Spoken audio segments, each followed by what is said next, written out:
Amén, gloria a Dios. Mis amados hermanos, les voy a invitar que tomen sus Biblias y vayan juntamente conmigo a Romanos capítulo 5. Romanos capítulo 5.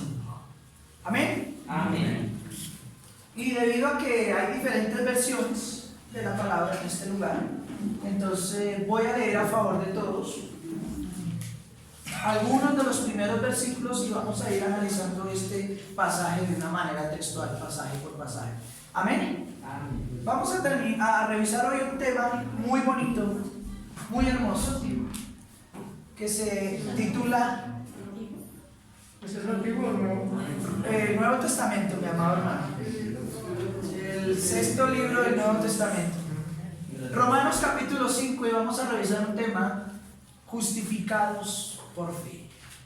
Justificados por fe. Amén.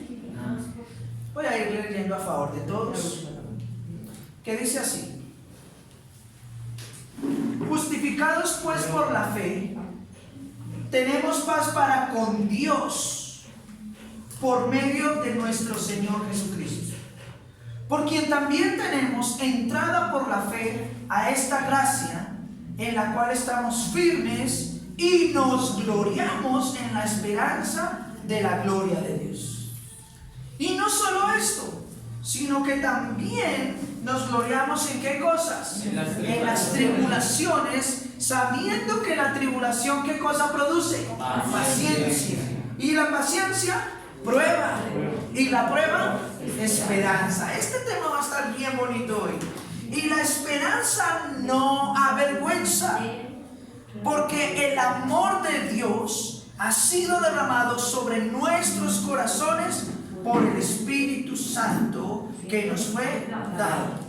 Versículo 6. Porque Cristo, aun cuando éramos débiles, cuando a su tiempo murió ¿por quiénes? Por los impíos. Ciertamente apenas morirá alguno por un justo. Con todo pudiera ser que alguno osara morir por el bueno. Mas Dios muestra su amor para con nosotros en que aun siendo pecadores, Cristo murió por nosotros. Pues mucho más, estando ya justificados en su sangre, por él seremos ¿qué? Salvos de la ira. Porque si siendo enemigos fuimos reconciliados con Dios por la muerte de su Hijo, mucho más, estando reconciliados, seremos ¿qué? Salvos por su vida. Vamos a dejar hasta ahí. Romanos 5, del versículo número 1 al versículo número 10. Justificados por la fe. A través de todas las enseñanzas que nosotros hemos venido tratando durante los últimos meses, hemos hecho un énfasis importantísimo acerca de la doctrina de la salvación, la doctrina que se conoce como la soteriología, doctrina de la salvación. Porque la gran mayoría de congregaciones a nivel mundial están enseñando que la salvación es por obras.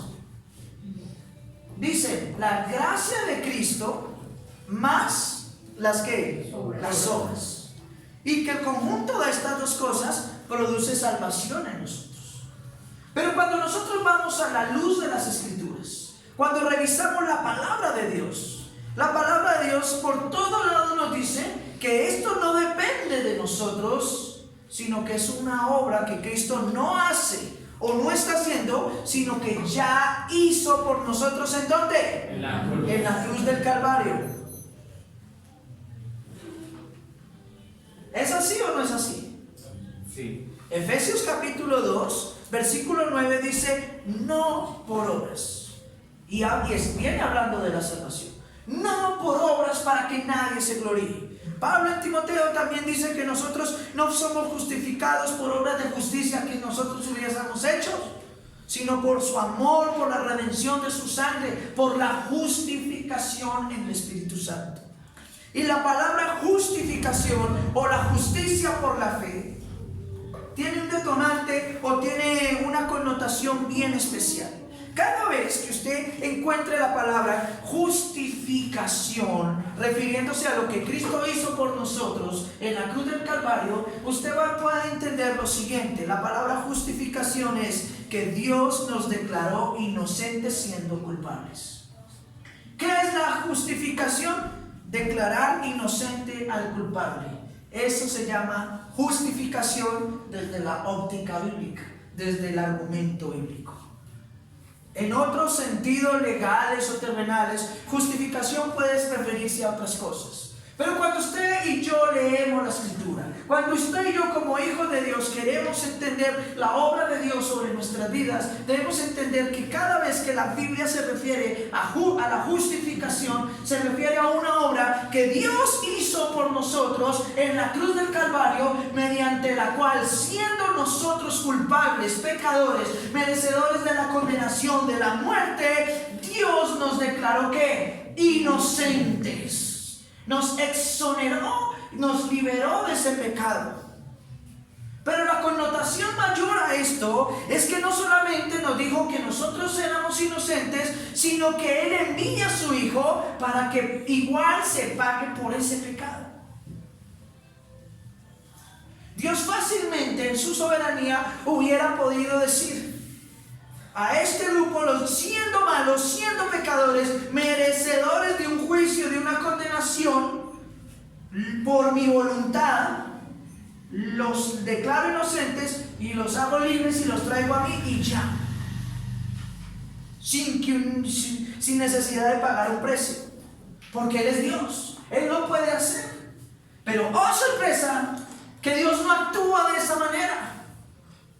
Muchos dicen, cuando la Escritura dice que Dios hace misericordia con quien quiere, y al que quiere endurecer dice, entonces Él hace lo que se, y perdón la expresión, lo que se le da la gana. Y no es así.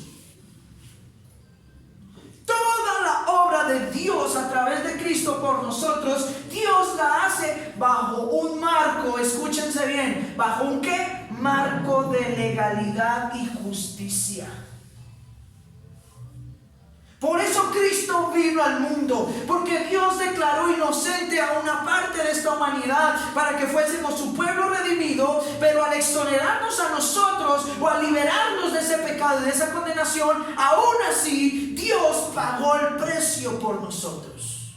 No dijo simplemente vengan y ya son libres, sino que yo los liberto, pero ahora yo que les estoy dando esta libertad, debo bajo ese marco de justicia y legalidad pagar por ustedes el precio.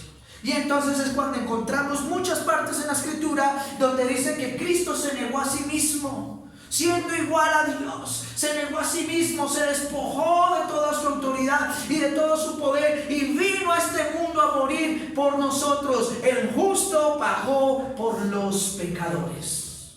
Y el apóstol Pablo, cuando empieza su doctrina del pecado, toda su explicación en el libro de Romanos acerca de que toda la humanidad está en pecado, Romanos capítulo 3, hay unos capítulos atrás, en el versículo 10 dice, porque no hay justo ni aún uno.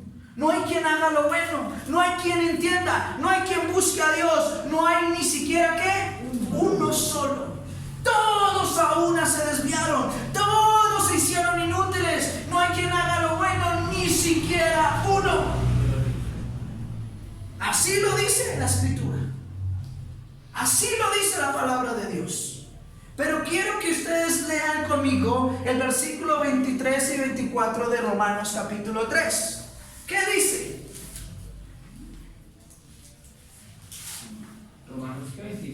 Romanos 3, versículos 23 y 24. Vamos a leer desde el 22 en adelante. Dice así: la justicia de Dios, ¿por medio de qué? De la fe. Están diciendo lo mismo que estábamos leyendo en el otro versículo. ¿La qué? Justicia. O sea que Dios no se mueve porque a Él le parezca, sino que Él se mueve dentro de un marco de ¿qué? De justicia, de legalidad. Por eso Dios es soberano, porque Él no hace las cosas porque le parezcan, sino todo lo que hace por su voluntad lo hace guiado por una justicia santa, perfecta y divina. Él no se pasa por la galleta de la justicia. Y aquí voy a hacer un paréntesis. Si Dios no se pasa por la galleta, la justicia, no se pasa por alto, no vulnera la justicia, nosotros como hijos suyos, como luz, como el reflejo suyo en el mundo, tampoco debemos hacer lo mismo. Pastor, pero la justicia de este mundo es mala. Pero en ninguna parte de la escritura te dice que tú como hijo de Dios te debes pasarla por encima o violentarla o menospreciarla. Recuerden que los deberes de la vida cristiana, ¿se acuerdan que lo vimos? Romanos capítulo 12 del versículo 9 en adelante hasta el capítulo 13. Ahí claramente la escritura, el apóstol Pablo en Romanos nos dice que toda autoridad en este mundo ha sido impuesta ¿por quién? Por Dios. Por Dios. Y aunque esa autoridad sea buena o mala, inevitablemente ha sido puesta por Dios, porque nada pasa en este mundo si no es la voluntad de Dios. Y que nosotros debemos someternos a nuestras autoridades y a nuestros gobernantes como quien han de dar cuenta delante de ¿quién? De Dios. Y también dice ahí la escritura que el que resiste a esa autoridad que ha sido impuesta por Dios, ¿a quién se resiste? A Dios. Pero muchos predicadores dicen, no, es que yo me resisto a este mundo y a este esquema y no cumplo la ley. Entonces si tengo un carro no le pago SOA, no le hago tecnomecánica, porque para mí es más importante la justicia divina que la de los hombres. ¿Cierto? No, muchos dicen, no, eso a mí no me importa lo que diga la ley, yo robo porque es que para mí es más importante Dios que los hombres. Pero ojo a esto, que la misma escritura dice que Dios ha impuesto esas autoridades. Ahora, tampoco quiere decir que entonces nos sometamos a la corrupción de la justicia, sino a aquellas leyes y a todo aquello que está dentro de un marco legal de justicia y equidad. ¿Sí me hago entender? Amén. A eso se refiere. No a que si la ley te ordena que tienes que poner predicadores homosexuales en la iglesia por la famosa ley de la inclusión, entonces yo lo hago. No. Porque nosotros sabemos que esas leyes ya están fuera del orden natural y aún del mismo orden legal y del orden moral de las sociedades. Pero en el resto de leyes que son para nuestro beneficio, como lo dice la escritura, debemos ser cumplidores de la ley. Y como siempre lo digo, y si usted no está dispuesto a hacer eso, entonces apague y vamos. ¿Para qué dice que es cristiano? ¿Para qué dice que quiere buscar a Dios si no quiere cumplir su voluntad? Estamos en Romanos, capítulo 3, versículo 22 en adelante. La justicia de Dios por medio de la fe, ¿en quién? En Jesucristo. Dios nos declara inocentes, no por creer en un santo cualquiera, en el nombre de una congregación o en un pastor X, no. Dios nos justifica por medio de la fe que nosotros desarrollamos en Jesucristo, el autor y consumador de la fe. Porque en ningún otro hay salvación, sino ¿en quién? En el nombre de nuestro Señor Jesucristo. Para que en el nombre de Jesús toda rodilla de los que están en los cielos, en la tierra y debajo de ella se doble. Y toda lengua, toda boca, en todos estos lugares confiesen que Jesucristo es el Señor, para gloria y honra de Dios Padre. Por eso dice la justicia de Dios por medio de la fe para todos los que creen en Él. Porque no hay diferencia. ¿Por qué no hay diferencia? Por cuanto ¿quién es? Dígalo fuerte. ¿Quién es? Otra vez. ¿Quién es? Todos. Esto lo dice por cuanto algunos pecaron. ¿Cierto? Por cuanto algunos lo pecaron, no. Dice el apóstol Pablo, por cuanto todos pecaron. ¿Y cómo están por su pecado delante de Dios? Y están destituidos de la gloria de Dios. El pecado que habita en nosotros, entre nuestros miembros, en nuestra carne, produce como consecuencia que nosotros estemos ajenos, destituidos, alejados, imposibilitados por nuestros medios de acercarnos a la gloria de Dios o a la redención eterna. No hay nada en este mundo que usted o yo podamos hacer en nuestras fuerzas permitan acercarnos al favor de Dios o obtener su gracia. Pastor, y entonces, ¿qué pasa ahí? Versículo 24. Tremendo. Siendo justificados ¿cómo? Dígalo fuerte, ¿cómo? ¿Me lo inventé yo o lo dice la Escritura? Dice que es por obras que nos justificamos. Dice que es porque nos portemos bien o no. Dice que la justicia, ese acto a través del cual Dios nos declara inocentes por medio de la fe en Jesucristo, es una obra que Él hace y nos la concede como gratuitamente. Como le gusta a toda la gente, gratis, al gratín, ¿cierto? Y aunque en este mundo esas ofertas que dicen gratis parece que no son realmente gratis sino estrategias, cuando el Señor dice que su Señor, entre comillas, cuando el Señor dice que su justicia es gratuita, eso sí es verdaderamente gratuito. No está sujeto a leer la letra pequeña del contrato, no. Cuando Dios dice que somos justificados gratuitamente, es porque así es. Cuando a usted le dicen que algo es gratis, y si verdaderamente es gratis, quiere decir que usted no hace nada para poder obtenerlo. Lo recibe como un regalo, como un obsequio. Usted no hizo nada para merecerlo, pero se lo da. Y no tiene que pagar nada. Así es la justicia de Dios. Un regalo, un don inmerecido. No lo merecemos, porque como hombres, por más de que tratemos de conducirnos bien en esta vida, tristemente la realidad es que mientras habitemos en este cuerpo, el pecado mora en nosotros.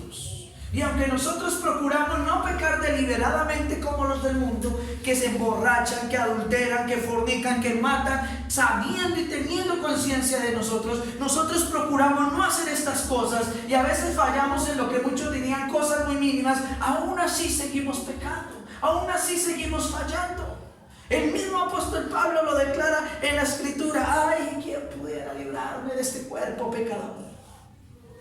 Porque lo que quiero hacer no hago. Lo que debo hacer, no lo hago. Y lo que no debo hacer, eso estoy haciendo. Ahora, muchos han dicho: ay, entonces eso seguro es que el apóstol Pablo miraba y deseaba a las mujeres. No, porque él tenía don de continencia. ¿Sí? Pero ojo a esto: lo que la Biblia sí revela de Pablo es que él tenía un carácter muy fuerte. Y quizás, posiblemente, no lo estoy asegurando, pero muchas de sus fallas como ser humano se basaban en su carácter. Aunque él era amoroso con la iglesia, también era cuchilla, como dicen por ahí, a rajatabla.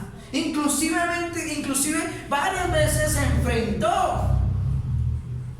enfrentó a otros hermanos, y tanto así que tenemos ahí en Hechos y Gálatas que se enfrentó al mismo apóstol Pedro, y dice el escritor muy diplomáticamente: se resistieron cara a cara. ¿Sabe qué significa esa expresión, se resistieron cara a cara? Que los dos apóstoles estuvieron a punto de irse a las manos, a los golpes, los apóstoles.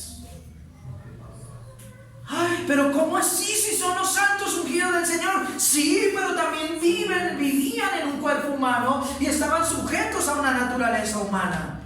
Y ellos reconocen que fallan. Y después usted mira cómo Pablo habla bien de Pedro, y aún Pedro en sus epístolas dice que el apóstol Pablo habla de una manera tremendísima. Señor. El caso también donde habla en Santiago que Elías era un hombre normal, sujeto a las pasiones normales de Dios. Es que ¿quiénes somos nosotros los hijos de Dios? Somos personas normales, que estamos sujetos a pasiones, a tentaciones, a muchas cosas, con la diferencia de que en nosotros mora el Espíritu Santo. Y el Espíritu Santo es el que nos redarguye cuando hacemos algo mal, y es el que nos impulsa lo que no hacen los del mundo, que hacen mal y siguen haciendo mal. El Espíritu Santo nos ayuda cuando fallamos, nos redarguye, nos impulsa a ser mejores, a seguir la justicia, la verdad, y es el que nos ayuda a reconocer nuestro pecado y apartarnos de él.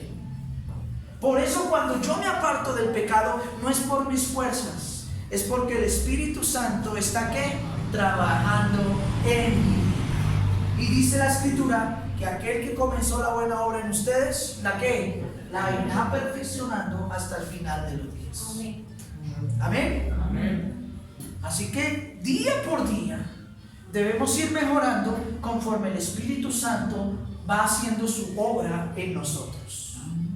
Y aquí dice la Escritura que la justificación se recibe de una manera gratuita. Y dice gratuitamente, ¿por qué? Por su gracia. La palabra gracia significa por el amor inmerecido que Dios decidió concedernos sin merecerlo.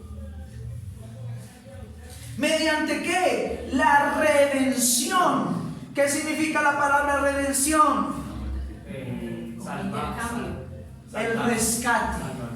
Propiamente significa el rescate o pagar un rescate. ¿Qué hizo Cristo por nosotros en la cruz? Con su sangre pagó por nosotros un rescate para que nosotros fuésemos libres de cualquier tipo de acusación, de cualquier tipo de señalamiento, de cualquier tipo de condena que tuviésemos nosotros. Por eso en Colosenses capítulo 2, ahí usted encuentra que dice en la Escritura que el Señor anuló el acta de los decretos que había en contra de nosotros y la clavó, dice la clavó y quitó esa acta de nosotros en la cruz del Calvario. Y en la misma cruz del Calvario, dice Colosenses capítulo 2, despojó a los potestades, a los principados, es decir, a Satanás y a sus huestes, los despojó de cualquier tipo de autoridad o señalamiento que pudieran tener en contra de nosotros, y los exhibió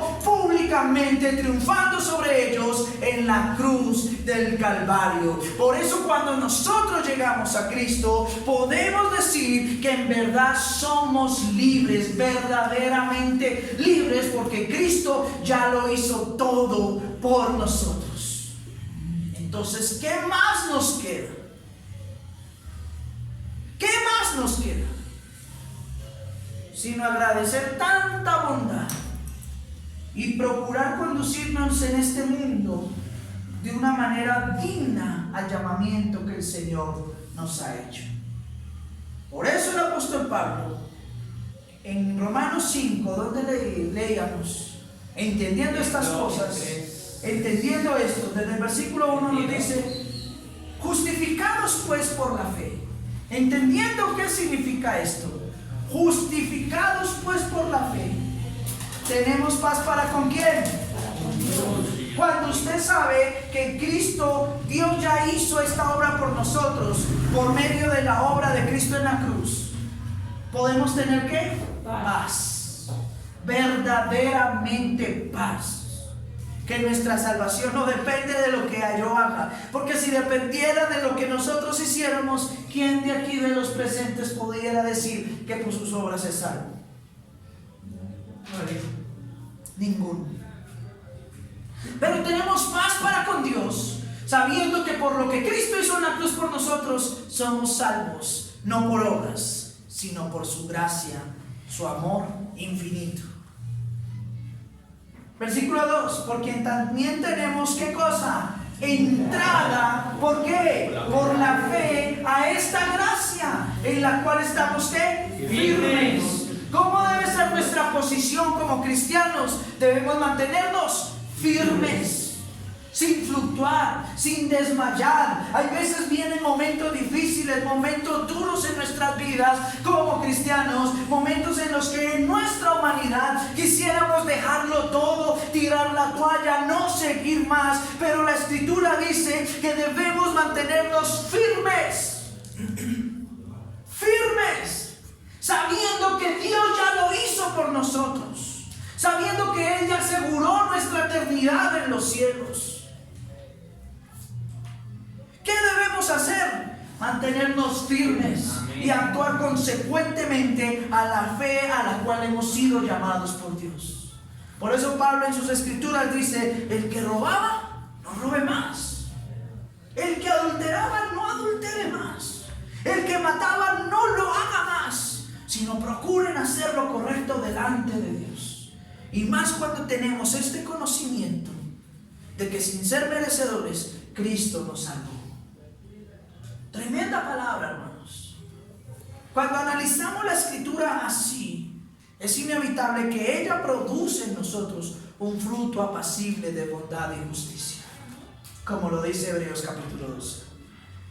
Versículo 2: por quien tenemos entrada a esta gracia en la cual estamos firmes y nos gloriamos en la esperanza de la gloria de Dios. Y no solo esto, sino que también nos gloriamos en ¿qué cosas? En las tribulaciones, sabiendo que la tribulación produce ¿qué? Paciencia. Y aquí empiezan a caerse ciertos argumentos. Es que el Hijo de Dios, el verdadero Hijo de Dios, se identifica porque vive bien en todos los sentidos, porque no le falta el dinero. Evangelio mentiroso de la prosperidad que le enseñan a uno que el Hijo de Dios, el verdadero Hijo de Dios, es el que Dios bendice, al que no le falta el pan, al que nunca tiene un problema. Eso va en contra de la Escritura. En el mundo tendréis aflicción. En el mundo tendréis aflicciones, pero confiad que yo he vencido al mundo, dice Jesucristo. Y aquí la escritura dice que en las tribulaciones nosotros, en vez de achicopalarnos, de sentirnos derrotados, el verdadero cristiano que hace en la tribulación se gloria, exalta a Dios.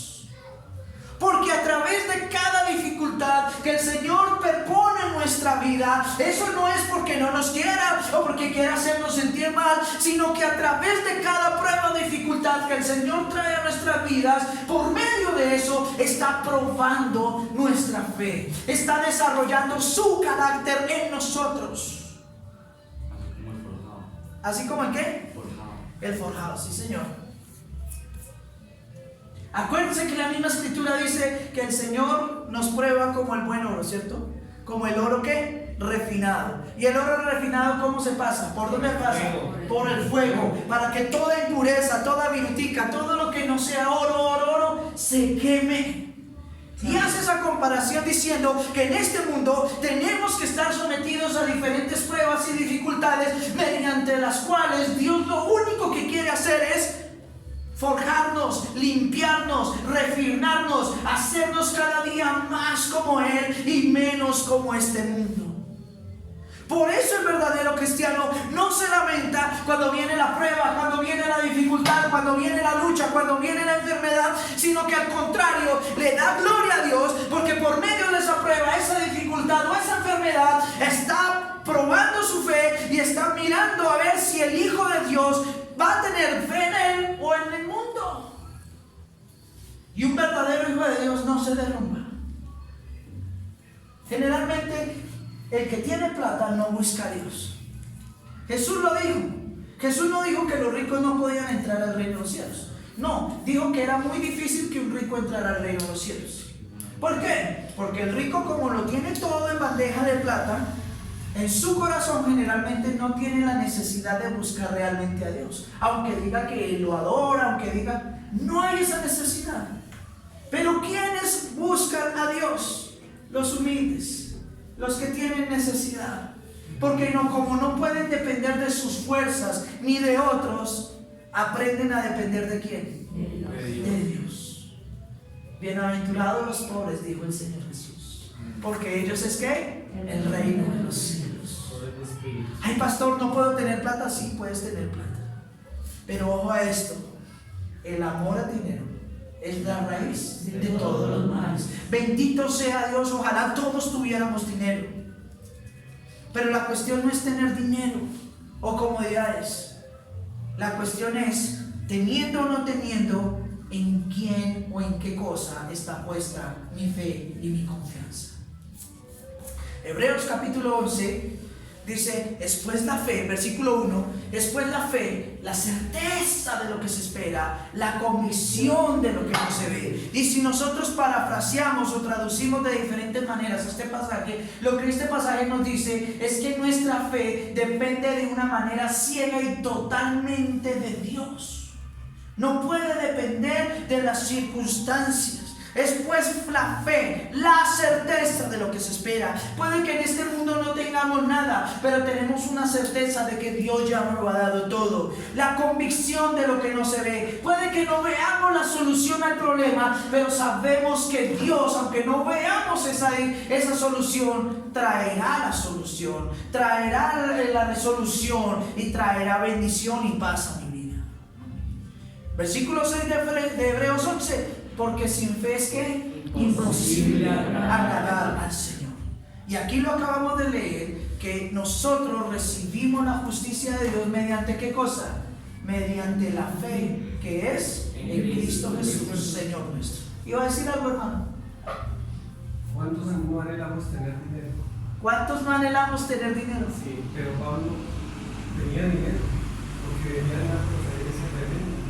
Y él dice, Señor, no me des mucho para no olvidarme de ti, pero tampoco me dejes en poco para despreciarte. Para despreciarte.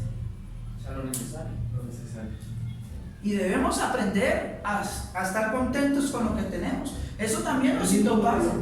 Pablo dijo, estén contentos con lo que tengáis. Y el que quiera dinero, pues sea diligente, trabaje, pero que su trabajo no lo aparte de Dios. Así de sencillo, mis amados hermanos.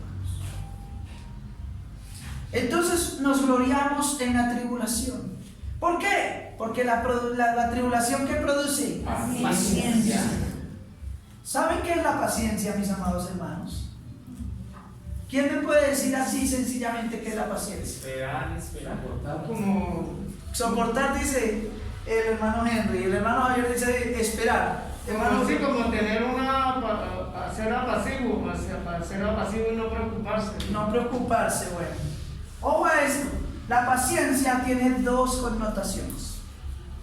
La primera, la paciencia en medio de mis dificultades es la capacidad que Dios nos da de entender por qué estamos viviendo lo que estamos viviendo y la sabiduría para poder salir de esa situación. Esa es la paciencia. No es soportar, no es aguantar, porque entonces el día que no aguantemos, ahí, Señor. Capacidad de sufrir o tolerar desgracias, adversidades o cosas molestas u ofensivas con fortaleza, sin quejarse ni rebelarse. Sin quejarse ni qué, ni rebelarse. Pero es una qué, capacidad que Dios nos da, mis amados hermanos. Es la capacidad que Dios nos da de aceptar la dificultad, de los problemas, las enfermedades, la lucha, las pruebas, sin quejarnos, y también la habilidad o la sabiduría para poder salir adelante mediante la fe. Pero la otra parte de la paciencia, porque hay una parte de la paciencia en mi vida, en mis problemas, y la otra es cuando decimos, Señor, dame paciencia para aguantarme este. Uy, Señor, es que yo no me lo aguanto, dame paciencia. La paciencia cuando es hacia los demás. Y muchos dicen, Señor, ayúdame a aguantar a este. No. En ese caso, la paciencia no es aguantar o tolerarme a otra persona. La paciencia que Dios nos da es la capacidad de que nosotros entendamos por qué una persona es así como es y nos da a sí mismo la sabiduría para poder ayudarle a esa persona a dejar de ser lo que es. Muchos se resisten entre los hermanos y se apartan porque no me lo aguanto, que me fastidio, que no me cae bien, que esto, que lo otro. Pero el Señor no quiere que nosotros nos comportemos así. El Señor lo que quiere es que yo prácticamente me meta en los zapatos de la otra persona, sepa por qué esa persona es así. Hay gente que está amargada, supremamente amargada, vive alejado de todos, y muchos no se quieren acercar a esas personas y hasta hablan mal, pero hemos siquiera indagado por qué esas personas están llenas de amargura. Se habla del drogadicto mal, uy, esos hombres, esas mujeres, pero sabemos qué situaciones llevó a estas personas a que cayeran en la drogadicción. ¿Lo sabemos o no lo sabemos, mis amados hermanos? No lo sabemos. Bien. Conteste, mi hermano, para que. No sabemos las situaciones que tuvieron que pasar o Gloria sea el Señor Jesús. Ojo a esto. Sabemos, mis amados hermanos, ¿qué llevó a estas personas a esta condición?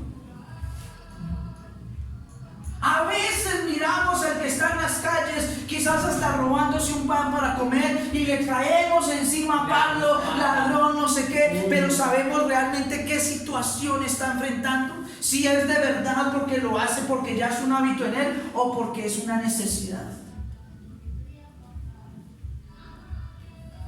Dios nos ha dado una libertad para juzgar a otros. Dice el Señor: no juzgues para que no seas juzgado. Y muchos dicen: ay, no juzgue. No, el Señor nos habla de que también tenemos que juzgar. Si entendemos los pasajes, el sano juzgamiento es que yo debo analizar a las personas, entender por qué son así, para poder ayudarlas a salir. Ese es el verdadero juicio de Dios. El juicio de Dios también está para que resistamos lo que es una obra infructuosa de las tinieblas y no la compartamos. Pero muchos entienden que el juicio que Dios nos permite tener hacia los demás es ¿cuál? Señalar. Pecador, pecadora, ay, contigo no me junto. Porque nos creemos más que los demás. Y la Escritura no dice eso. Lo acabamos de leer, porque no hay diferencia. Tú no eres mejor que nadie. Así diga que eres muy digno y muy digna. Así crea que eres mejor que otros. Ay, yo no soy así como los de allá. Ay, no, yo no soy como los de allá. Mentirosos. Dice la Escritura: no hay diferencia, porque todos hemos pecado. Todos pecamos. Todos hemos y estamos destituidos de la gloria de Dios. Todos fallamos. Pero en algunas congregaciones, muchos hermanos se jactan de creerse más que otros, de que están en un nivel espiritual superior a otros, de que tienen supuestamente un nivel de unción superior a otros. Cuando el Espíritu Santo no está por medio. El Espíritu Santo no es dado por medida, lo dice el libro del Evangelio de Juan. Así de sencillo. Así que ¿dónde queda la jactancia? Ustedes miran ahí, Pablo ahí en Romanos dice: ¿dónde queda la jactancia? Queda excluida. Porque todos somos pecadores.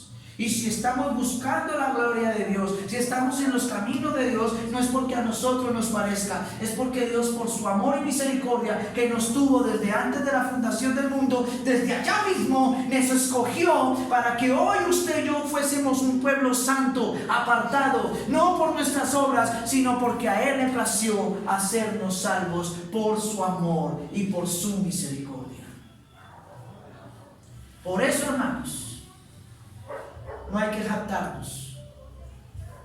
Por eso, hermanos, nosotros no debemos tratar de ser superiores a nadie, sino, dice la Escritura, teniendo a nuestros amados hermanos como superiores a nosotros mismos. Por eso su idolatría, su fe, por eso su mirada no puede estar puesta en un pastor, en un hombre, en una congregación, en el dinero que tenga en los bolsillos, sino su confianza debe estar puesta en Jesús, el autor y consumador de la fe, el que murió en una cruz para darte a ti la vida y la salvación que hoy tienes en su nombre precioso. Amén. Amén. Sigue diciendo la Escritura. Y la paciencia que produce, versículo 4, prueba. Señor, dame paciencia. Cuando usted le pide al Señor que le dé paciencia, ¿sabe cómo el Señor va a hacer que usted desarrolle paciencia en sus vidas? Por medio de las pruebas. Así que si usted quiere que vengan pruebas, pídale al Señor ¿qué? ¿Cuánto le han pedido al Señor paciencia? Señor, dame paciencia, dame paciencia. Y empiezan una mano en problemas. Pero Señor, si yo te he pedido es paciencia, no pruebas. Y el Señor te está diciendo, pero ¿cómo quiere que le dé paciencia si no hay pruebas por medio mediante las cuales tú puedas desarrollar? Señor, no quiero pruebas, entonces no le pida paciencia. Así de sencillo. Pero todo esto pasa para que se prueben los que somos de los que no somos. Porque acuérdese que en la escritura misma el Señor Jesús en el bienaventuranza dice que es necesario que la cizaña crezca juntamente con el trigo. Es decir, que en medio de la iglesia cristiana necesariamente habrá gente que no está destinada a salvación, gente que no es cristiana, gente que no es hija de Dios, pero está ahí en medio de los que sí procuramos ser hijos de Dios. Y allá en el día de la cosecha, en el día de cuando se reúna la cosecha, será apartado lo bueno de lo malo.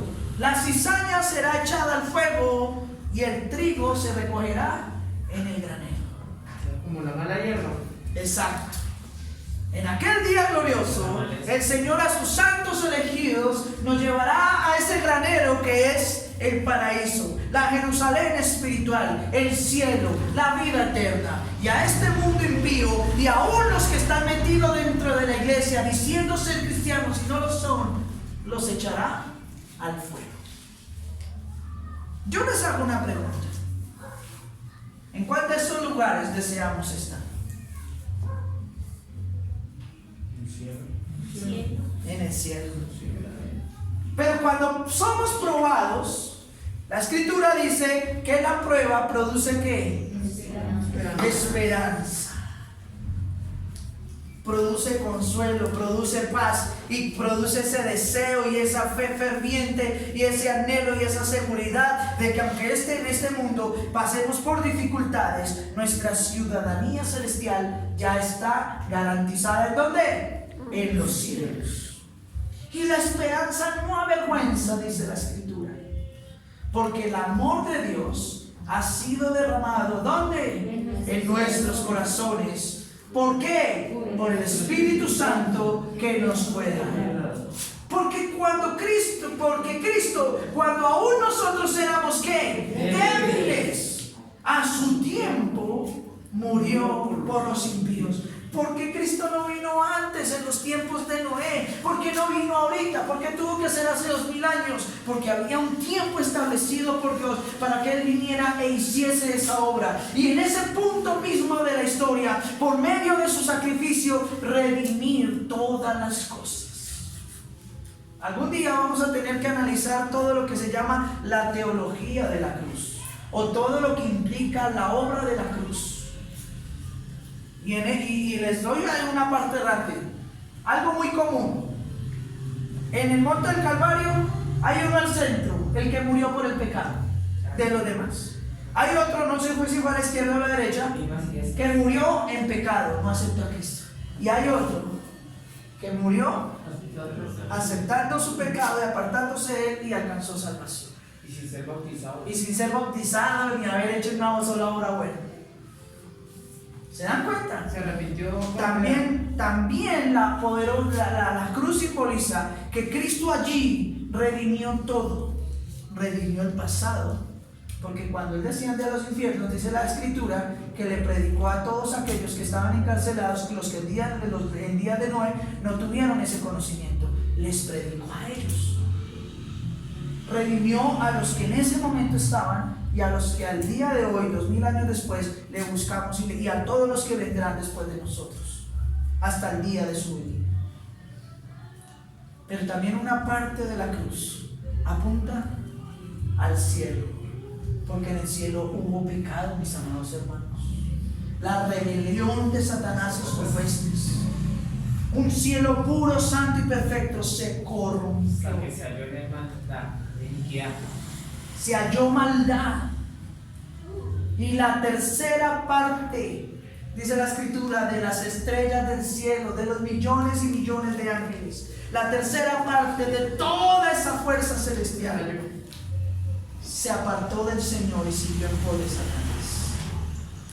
Por eso más adelante lo vamos a analizar, pero en Colosenses, En muchas citas habla de que lo que Cristo hizo en la cruz no solamente nos dio salvación a nosotros, sino que limpió el pecado que había en el cielo. A medida que avanzamos